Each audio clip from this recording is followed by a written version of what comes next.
आज इस तक्षशिला इंस्टीट्यूट में फिर एक प्रयास संस्था द्वारा आयोजित इस अभिनव प्रोग्राम द बुक रेवोल्यूशन पुस्तक क्रांति की शुरुआत के समय यहाँ पर मौजूद आदरणीय जादौन साहब, आदरणीय शर्मा साहब और आप सभी बच्चों, ये बहुत ही अलग शुरुआत है, अभिनव शुरुआत है।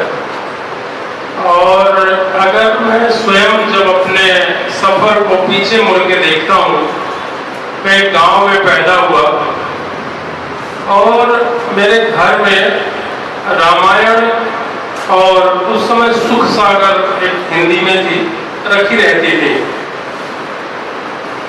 श्रीमद् भागवतम का हिंदी अनुवाद है और सुख सागर कई बार कई तरीके से लोगों ने ट्रांसलेशन किया है, तब मुझे पता भी नहीं था कि श्रीमद् भागवतम क्या होता है। लेकिन चूंकि मुझे पढ़ने का इतना रोग था कि मैंने सुख सागर को 3 बार 4 बार पढ़ डाला और उसमें तमाम चीजें मेरे को याद हैं। मेरे ताऊ जी रामायण का पाठ किया करते थे, तो मैं लेता रहता था बगल में, उनसे सुन करके मुझे लगता है 70-80% रामायण मुझे रामचरितमानस कंठस्थ है। पुस्तकें आपके जीवन की दिशा बदल देती है। मैं एक मूवी देख रहा था, द बुक थीफ, बुक चोर करके एक मूवी है जो मार्कस जुसेट एक ऑस्ट्रेलियन राइटर है, उनकी किताब पे बेस्ड है, नॉवेल पे। नाजी जर्मनी की सेटिंग है और उसमें एक लड़की है लेज़ली, वो किस तरह व्यक्ति उसको किताब पढ़ना सिखाता है, तो मेयर के घर से पढ़ने के लिए किताब चुराने लगती है, किताब चुरा के पढ़ती है। अगर आप देखें तो हमारे देश में ओरल ट्रेडिशंस रही हैं। पहले जितने भी ऋग्वेद के जो सूक्त हैं या ऋचाएँ हैं, बाद में उपनिषद का मतलब ये है कि जो नजदीक बिठाकर एक परंपरा से जो गूढ़ ज्ञान दिया जाता था। बाद में जब भोजपत्र का आविष्कार हुआ, लेखन का आविष्कार हुआ, लोग लिखा जाने लगा, तब से चीजों को लिपिबद्ध कोडिफाई किया जाने लगा, डॉक्यूमेंटेशन किया जाने लगा। अभी भी हालांकि डॉक्यूमेंटेशन में हम उतने अच्छे नहीं हैं, पुअर हैं। आप देखें जब ये कॉलोनियल पीरियड था हमारे यहाँ, हमारे देश में, तो उस समय जब ब्रिटिशर्स यहाँ पे थे, जब वो कलेक्टर थे जिलों के, उन्होंने हर जिले का गजेटियर लिखा था, जिले के बारे में कंपाइल किया था, वहाँ की भौगोलिक स्थिति, सांस्कृतिक, जो भी वहाँ पे इकोनॉमी थी, हर जिले को। अभी भी गजेटियर वही काम कर रहे हैं, क्योंकि उनकी उसमें आइडियोलॉजी में ये है कि हमें यही एक जीवन है जीने को, इसके बाद तो फिर हमको लास्ट जजमेंट डे का इंतजार करना होगा।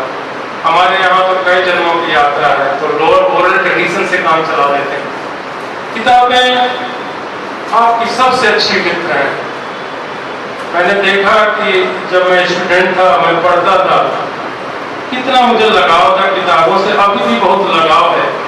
लेकिन आज की जो नई पीढ़ी है, जो 90 के दशक से अभी जिसने मोबाइल देखा है, आपने किताबों का प्रयोग तो देखा नहीं। मैंने देखा कि हर बच्चे के हाथ में 11 साल, 12 साल, 13 साल का बच्चा, उसके हाथ में मोबाइल आ गया है और वो सोशल मीडिया टूल्स इस्तेमाल कर रहा है full time, WhatsApp, Instagram, Facebook, और मुझे नहीं लगता कोई सब्सटेंस की चीजें पढ़ रहा है। ज़्यादातर 80% कूड़ा करकट ही आपस में लोग फेंकते रहते हैं, दुनिया भर के जोक्स हैं, ये है वो है।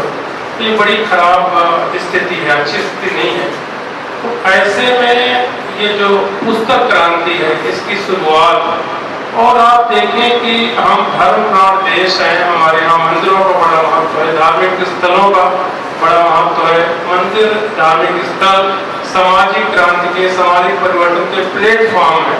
हर व्यक्ति मंदिर जाता है कि ये सोच कि सभी मंदिर ज्ञान के मंदिर बनेंगे, मंदिरों में स्पेस होता है, लोग वहाँ जमा होते, इकट्ठा होते हैं। अगर वहाँ एक अच्छी लाइब्रेरी हो जाए तो इससे अच्छी बात और कुछ नहीं हो सकती। मैं चाहूँगा जो भी देने की क्षमता रखते हैं, पैसे वाले हैं, जब भी वो मंदिर जाए या साल में एक बार कमिटमेंट उनका रहे कि मैं हर किसी न किसी एक मंदिर को में जाकर के मैं 11 पौधे लगाऊंगा और 1008 पुस्तकें दान करूंगा। इससे बड़ा कुछ भी दान नहीं होता। कार्बन डाइऑक्साइड उत्सर्जित होती है और वो वातावरण में छोड़ दी जाती है। ऑलरेडी CO2 का जो लीगेसी लोड है काफी ज्यादा है, लोग जला रहे हैं 80 साल से 90 साल से। तो अगर स्टॉप कर दें आज या बिल्कुल बंद कर दें, व्हीकल मोटर मूवमेंट जीरो हो जाए, ऑलरेडी इतना लीगेसी लोड हो चुका है वातावरण में CO2 का कि उसको दोबारा आपको करना है। क्या करना है? CO2 को तोड़ना है कार्बन में और ऑक्सीजन में, O2 में। ऑक्सीजन को ऊपर वातावरण में छोड़ना है और कार्बन को नीचे जमीन में अंदर ले जाना है। एक बार एक अमेरिकन फर्म को टेंडर दिया गया था इसका कि जो CO2 का लीगेसी लोड है, इसको कैसे आप कार्बन को सेक्वेस्टर करो within inside the earth, पृथ्वी के अंदर, ऑक्सीजन को वापस छोड़ो। तो इसके लिए इसने कई डॉलर का पर टन का टेंडर बनाया। इस काम को जो नेचर है, पेड़ है, वो फ्री में करते हैं। कैसे? मैं समझाता हूं। जो भी ग्रीन लीव्स है, जो भी प्लांट है, उनमें ग्रीन लीव्स में एक क्लोरोफिल जाता है, क्लोरोफिल होता है।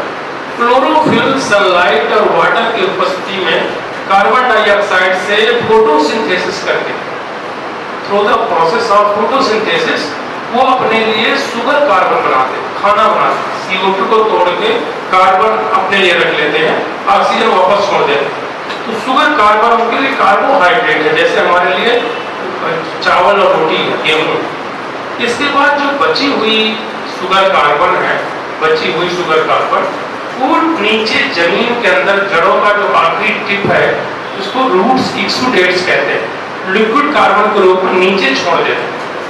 और वहां पर एक माइकोरिजाल फंगी होता है, माइकोरिजाल फंगी, वो बैठे रहते हैं उस बची हुई एक्स्ट्रा स्पेयर शुगर कार्बन को लेने के लिए।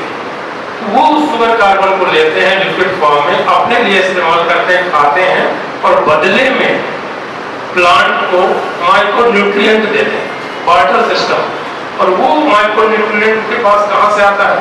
वो क्ले सिल्ट ऑक्साइड, इससे बनती है मृदा, क्ले सिल्ट ऑक्साइड, उससे वो केमिकल प्रोसेस से तोड़ते हैं। तो इनको माइक्रोन्यूट्रिएंट देते हैं पौधों को, और स्वयं वो शुगर कार्बन, लिक्विड कार्बन लेते हैं, उसको खा के एंजाइम से उसको एक्सक्रेट करते हैं, फिर उसको बैक्टीरिया खाते हैं, फिर उसको और सॉइल वाटर खाते हैं।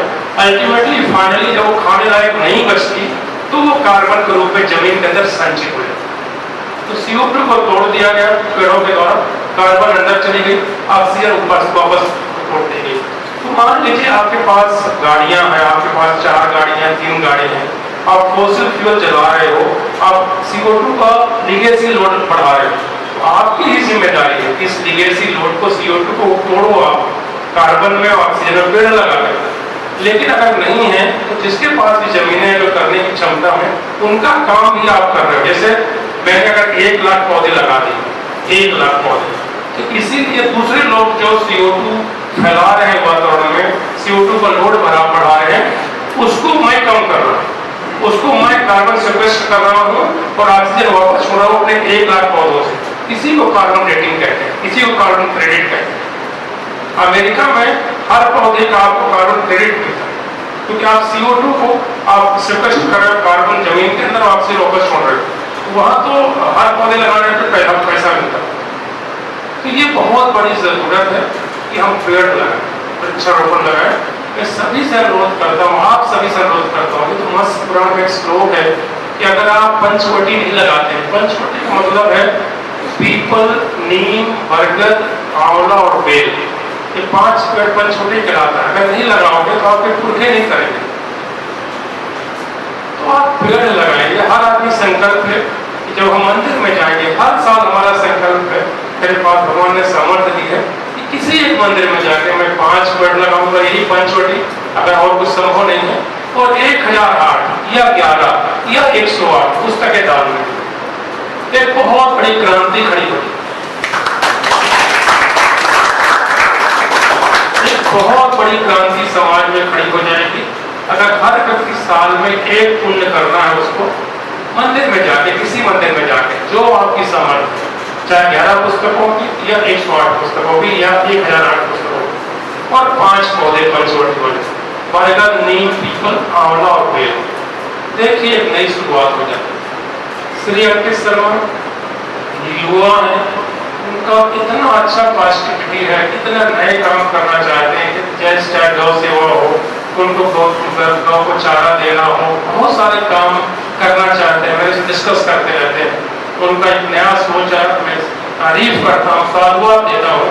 और मैं चाहता हूँ कि ये जो पुस्तक क्रांति है पूरे बुंदेलखंड में आग की तरह फैल जाए और अगले 4-5 सालों में बुंदेलखंड के हर मंदिर में एक पुस्तकालय और लोग वहां जाएं, भगवान का दर्शन करें, पेड़ों को निहारें, शुद्ध ऑक्सीजन लें, किताबें पढ़ें, अपना मानसिक परिष्करण करें।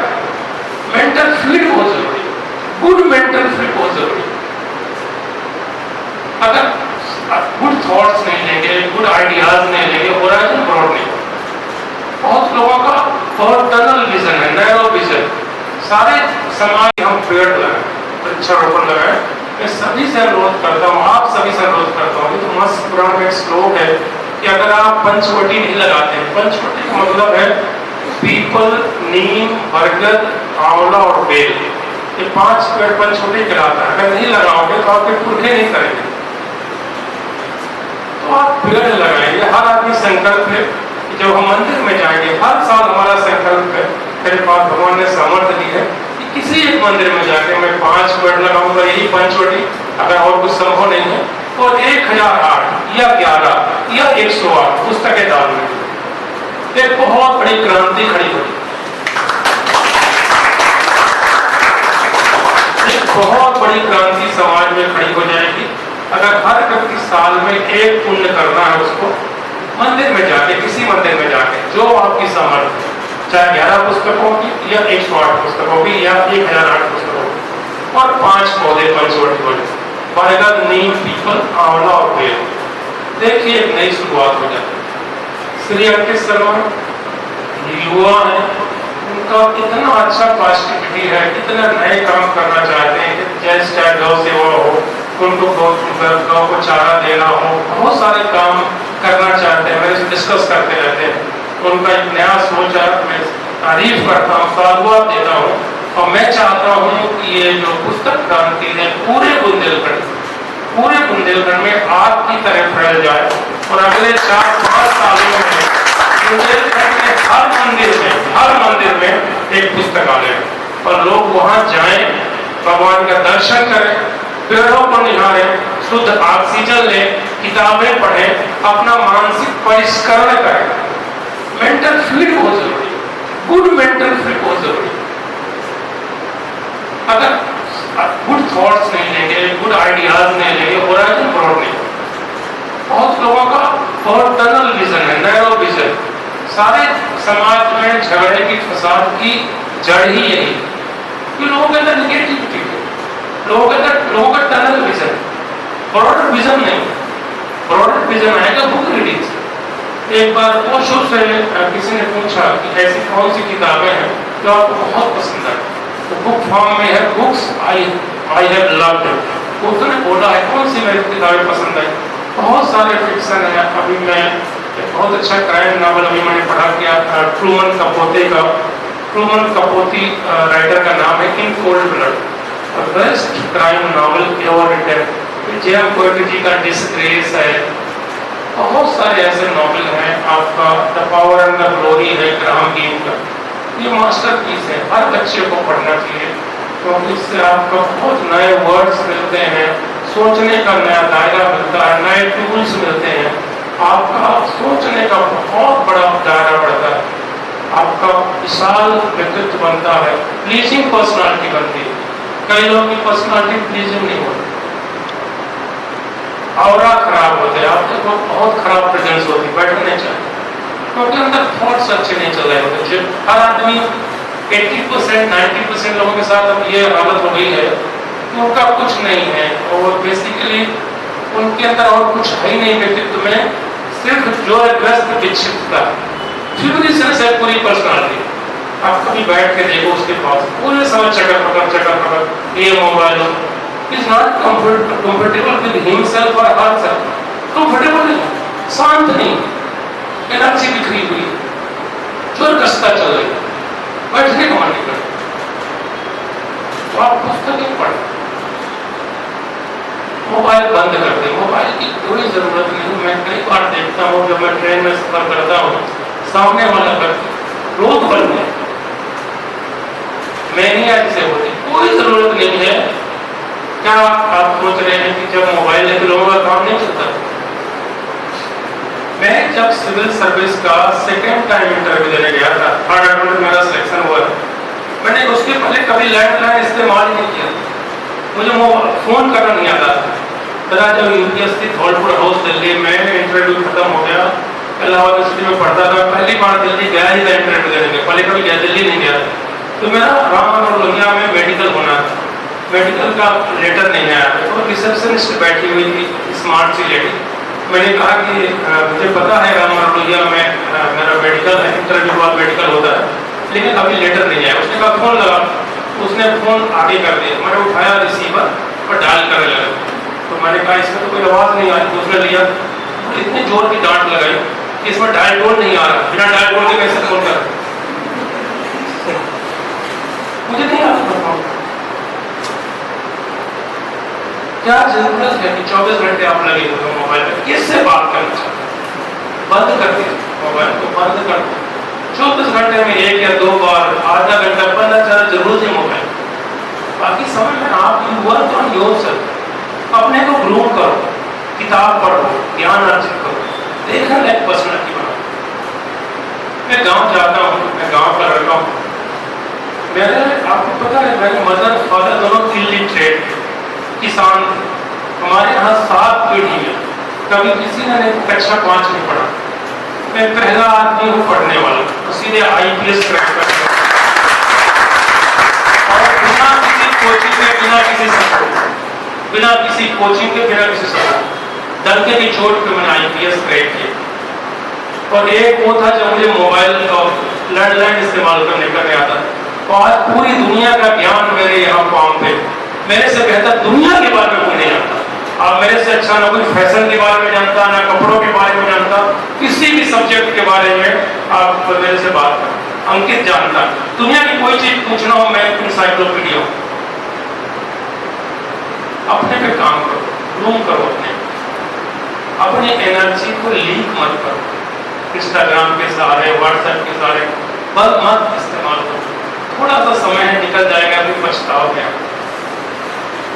किसी लायक बनो। मैं जब गांव जाता हूँ बहुत लोग खड़े हो जाते हैं मेरे पास, 18 से 35 साल की उम्र के लोग कि साहब नौकरी दिला दो, लेकिन हमारे देश के जो युवा हैं उनकी सब 2 इशूज, एक तो उनकी प्रेजेंटेबिलिटी नहीं है और दूसरी एम्प्लॉयबिलिटी नहीं, they are good for nothing. आज सुबह मेरे पास JCI वाले आए थे, एक ग्रुप है यहाँ पे, कि साहब हम युवाओं के लिए क्या काम करें। मैंने कहा हमारे देश के युवाओं के लिए एक ही काम करने की जरूरत है, उनकी स्किलिंग करिए और उनको गेनफुल एम्प्लॉयमेंट पे लगाएं। गेनफुल एम्प्लॉयमेंट नहीं, वो डायरेक्शन लेस रहेंगे। और जितने भी आप नेता लोग हैं ना, उनके लिए फॉर्डर का काम करते हैं, फिर पीछे पीछे घूमते हैं झंडा डंडा लेके, जय हिंद मुर्दाबाद जिंदाबाद। अपने पे काम करो, युवा इस देश का भविष्य है, आपको बहुत कुछ करना है, अपने लिए, अपने परिवार के लिए, समाज के लिए और देश के लिए। और किताबें आपका संबल बनेगी। इसीलिए फिर एक प्रयास, संस्था का ये अभिनव आंदोलन स्तुत्य है, वंदनीय है, और मैं इसको शुरुआत करके गौरवान्वित महसूस कर रहा हूँ। और मैं आशा करता हूँ एक दिन ये विशाल सैलाब का रूप ले लेगा ये आंदोलन। धन्यवाद, जय हिंद।